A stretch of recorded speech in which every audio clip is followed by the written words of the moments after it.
Bismillahirrahmanirrahim. Assalamualaikum warahmatullahi wabarakatuh. Baik anak-anakku soleh semuanya, apa kabar semuanya? Insya Allah semuanya baik dan sehat ya.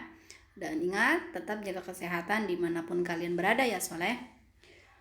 Baik anak-anakku soleh semuanya, seperti biasa sebelum memulai pembelajaran hari ini, mari kita mengucapkan basmalah. Bismillahirrahmanirrahim. Dan anak-anakku soleh semuanya, kalau di pembelajaran sebelumnya kalian sudah belajar menelaah struktur cerita pendek ya. Di pembelajaran kali ini kita akan belajar menelaah kaidah kebahasaan cerita pendek. Adapun tujuan pembelajaran kali ini, setelah kalian mempelajari materi ini, kalian mampu menelaah kaidah kebahasaan dengan cerita pendek dengan baik dan benar ya soleh. Ada beberapa kaidah kebahasaan dalam cerita pendek ya. Yang pertama adalah sudut pandang. Ini sudah kita bahas pada bagian unsur-unsur cerita pendek ya soleh. Yaitu pencerita menjadi orang pertama atau ketiga dalam cerita gitu. Intinya kalau menggunakan sudut pandang orang pertama, di sana tokohnya disebutkan dengan kata aku dalam sebuah cerita tersebut. Kalau menggunakan sudut pandang orang ketiga, dalam ceritanya adalah tokoh utamanya disebutkan nama orangnya langsung seperti itu. Contoh Amar gitu ya. Dan seterusnya. Baik, yang kedua itu adanya kalimat langsung. Jadi, dalam cerita pasti terdapat yang namanya kalimat langsung atau dialog antar tokoh. Ciri kalimat langsung bagaimana? Di sana ditandai dengan tanda kutip ya soleh. Oke? Nah, mudah ya. Nah, berikutnya yang ketiga ada kata benda khusus.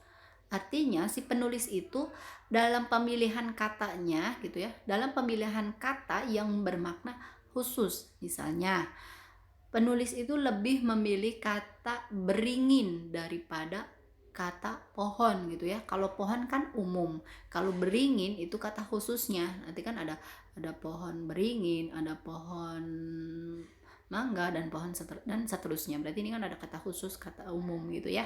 Dan itu sudah kita pelajari di kelas 7 juga ya soleh. Baik, yang keempat itu uraian deskripsi.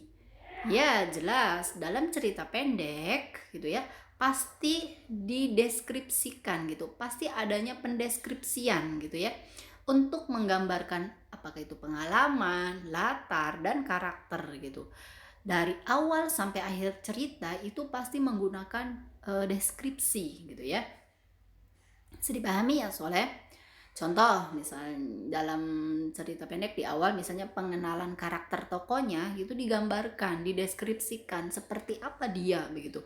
Begitu juga misalnya pengenalan latarnya bagaimana gitu kan. Itu semuanya perlu pendeskripsian gitu ya, perlu adanya deskripsi. Supaya apa? Supaya pembaca itu memahami gitu ya alur dari cerita tersebut. Begitu ya soleh. Berikutnya ada majas ya. Ada 3 majas yang digunakan dalam cerita pendek ya. Yang pertama ini adalah majas simile. Nah, majas simile ini intinya adalah membandingkan sesuatu dengan yang lainnya. Namun majas ini membandingkannya itu secara langsung. Ya, contoh, dia terbang bagai batu lepas dari ketapel sambil menjerit sejadi-jadinya, gitu ya. Artinya di sini ketika dia berteriak, dia tuh benar-benar teriaknya tuh sangat lepas sekali. Dan itu digambarkan seperti batu yang dilepaskan dari ketapelnya. Kalian bayangkan seperti itu. Ya. Tuh, itu kan perbandingan yang secara langsung begitu ya. Kalau yang metafora itu atau yang kedua, ini adalah sama, membandingkan sesuatu dengan yang lainnya. Namun ini membandingkannya secara tidak langsung. Sesuatu yang mana begitu? Nah, sesuatunya di sini adalah kalau kita lihat contohnya dia memiliki hati bagaikan batu gitu ya, atau hati seperti batu. Artinya di sini ada yang dibandingkan, yaitu hatinya si dianya itu bagaikan batu. Kalian tahu batu? Batu itu kan sangat keras ya. Berarti apakah dia keras kepala begitu ya, dan seterusnya seperti itu ya Soleh. Kemudian yang ketiga ini personifikasi, sama membandingkan sesuatu dengan yang lainnya, namun di sini benda mati yang dianggap hidup gitu ya. Artinya sesuatu benda yang tidak bisa bergerak gitu ya, benda mati itu dianggap dia itu seolah-olah memiliki nyawa begitu ya. Contoh, awan tertatih-tatih melintasi langit. Kalau kita lihat gitu ya, dan kita lihat makna yang sebenarnya, apakah awan itu punya organ tubuh gitu ya, dia bisa lari dan terusnya, punya kaki? Tidak kan? Tapi si penulis itu menggambarkan gitu ya, awan itu seolah-olah bisa lari gitu ya dengan cepat, tertatih-tatih. Nah seperti itu ya Soleh. Contoh yang lain lagi, daun itu melambaikan tangannya kepadaku begitu ya. Artinya seolah-olah si daun itu melambai-lambaikan gitu ya, bergoyang kena angin, seolah-olah dia melambai-lambaikan tangannya kepadaku, padahal tidak begitu kan. Seperti itu ya Soleh. Intinya adalah benda mati yang dianggap hidup gitu.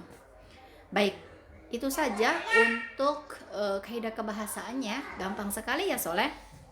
Oke. Nah, jika ada hal yang belum dipahami terkait pembahasan kaidah kebahasan ini, kamu bisa langsung tanyakan ke ibu ya Soleh.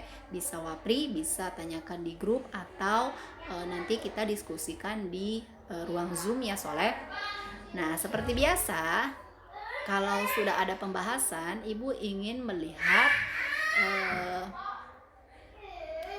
kalian untuk mencoba gitu ya, berlatih menentukan, menelaah kaidah kebahasaan. Nah, di sini sudah ada 5 kalimat ya dan kata yang mana kalian harus coba menjawabnya, memaknainya ya. Kalau kita lihat Soleh, dari nomor 1 sampai 5 ini sudah lengkap di dalamnya.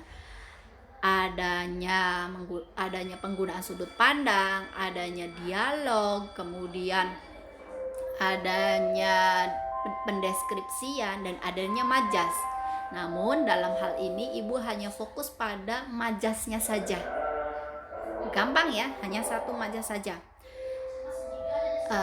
Hanya satu bagian saja, yaitu majas gitu. Nah, wajah nomor 1 contoh nih, wajahnya keras dan beku seperti dinding batu. Ia berkata, aku ikut. Nah, makna yang terkandung dalam kalimat tersebut adalah, nah berarti apa? Kamu jawab, dari kalimat itu menggambarkan apa begitu. Bisa dipahami Soleh? Nah, kemudian begitu juga yang kedua, ketiga, keempat, kelima. Silakan kalian jawab itu memiliki makna apa dan kamu deskripsikan, ini menunjukkan atau ekspresi apa begitu kalimat-kalimat berikut gitu. Di mana menjawabnya, di mana menulisnya, silakan tulis di buku latihan kalian ya Soleh, atau di buku tugas ya. Nah, itu saja, gampang kan? Gampang banget. Baik anak-anakku Soleh semuanya ya. Terima kasih sudah menyimak dan tetap semangat belajar ya Soleh. Ibu tutup dengan mengucapkan hamdalah, alhamdulillahirabbil alamin.